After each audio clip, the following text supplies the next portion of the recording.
Bonjour, je vais vous faire une présentation extrêmement rapide de la démarche de création d'entreprise, tout à fait au départ. Donc, vous avez envie de créer votre entreprise ou de créer votre activité, vous en avez assez d'être aujourd'hui dans une entreprise, vous voulez voler de vos propres ailes. Pas besoin de diplôme, ni d'expérience dans le domaine, seulement une forte volonté, une forte envie d'aboutir. Donc, je suis formatrice en création d'entreprise depuis 2014. J'ai accompagné des dizaines et des dizaines de porteurs de projets. Donc, vous avez mes coordonnées pour me joindre, le téléphone, le site et puis l'adresse mail. Alors, quand je dis créer une entreprise, c'est une méthodologie, quel que soit le statut choisi ou le marché produit choisi. La technique est toujours la même. Il y a des paragraphes qui sont plus ou moins importants, c'est tout. Alors, voilà, la méthodologie est unique. La première question qu'il faut se poser, c'est: suis-je fait pour devenir chef d'entreprise?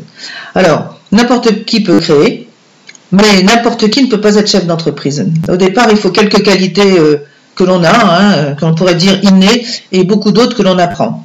Moi, je pense que pour pouvoir réussir, et après pour avoir rencontré, comme je vous l'ai dit, des dizaines et des dizaines, voire des centaines de créateurs, il faut être optimiste, curieux, opportuniste, quand un marché se présente, il faut vraiment tout de suite d'abord l'identifier et ensuite, j'allais dire entre guillemets, sauter dessus, mesurer les risques, bref, un aventurier.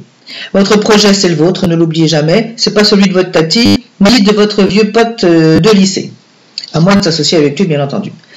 Alors, mon produit répond-il à un besoin?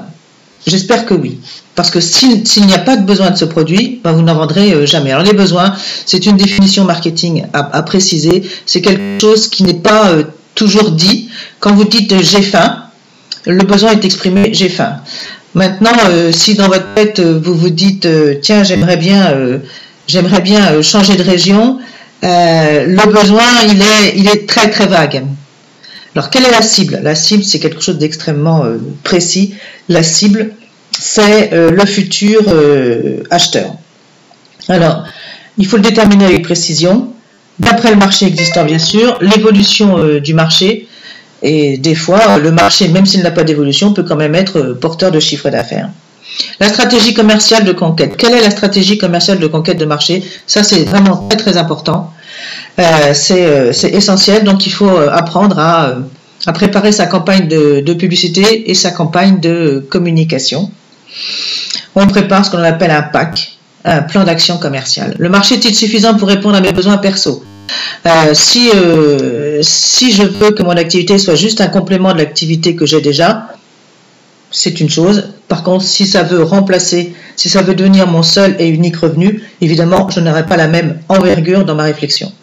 Le chiffrage, alors, le chiffrage, chiffre d'affaires potentiel, marge brute, plan de financement, c'est là que ça se complique vraiment, mais rien n'est insurmontable. Des tas de gens que j'ai accompagnés qui ne connaissaient absolument rien de la compta, et j'en ai encore fait un ce matin, qui ne connaît absolument rien de la compta, peut très bien préparer son chiffre d'affaires potentiel, son plan de financement, etc.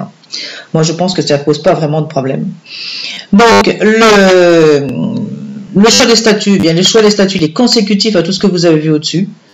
C'est-à-dire que selon le chiffre, ça sera selon ce chiffre, le chiffre d'affaires, votre stratégie patrimoniale, votre stratégie familiale, tout va dépendre, les statuts dépendront de tous ces facteurs. Et puis il reste la dernière décision qui est la plus difficile à prendre, mais une fois arrivé à cette étape, les chefs d'entreprise potentiels prennent vraiment. Est-ce qu'on peut créer?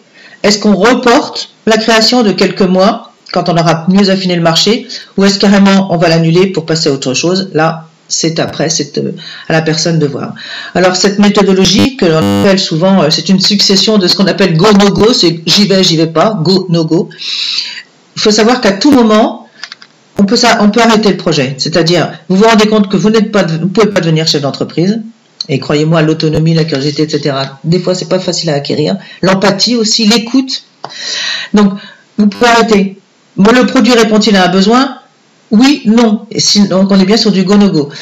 Ça ne sert à rien de savoir fabriquer un yaourt vert à pois rouge si personne n'en achètera jamais. Est-ce que le produit répond à un besoin? Donc, à chaque fois, vous allez prendre une décision, je continue ou je ne continue pas, pour arriver à la fin à prendre la décision ultime, j'y vais maintenant, je reporte ou j'annule. Donc je vous remets mes coordonnées Voilà, si la machine veut bien y aller, c'est toujours un problème. Donc, création-entreprise-par-dd.com ou Dominique de la Porte Formation @gmail.com. À bientôt de vous avoir au téléphone ou par mail. Au revoir.